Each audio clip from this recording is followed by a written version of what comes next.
Macam mana nak kumpul kad-kad emas seperti kad emas gold bar dan kad emas yang ada shilling emas dinar tu?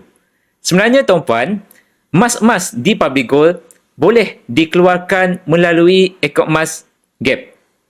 Akaun emas Gap ni tuan-puan sebenarnya diwujudkan oleh founder Public Gold untuk memudahkan dua golongan turut sama mengumpul emas.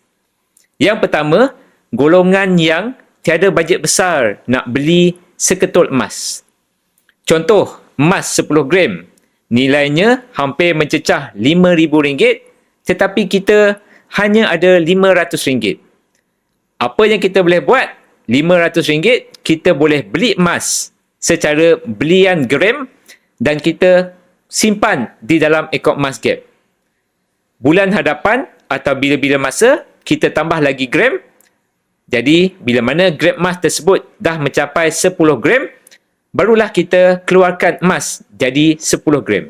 Yang kedua, akaun emas Gap membantu mereka yang rasa tak selamat lagi nak simpan emas fizikal sendiri.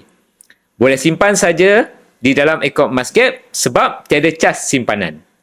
Jadi tuan-puan, mulakan simpanan emas fizikal hari ini di akaun emas GIP Public Gold.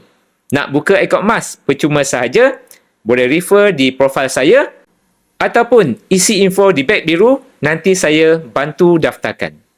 Dulu ragu, kini tahu, jom simpan emas.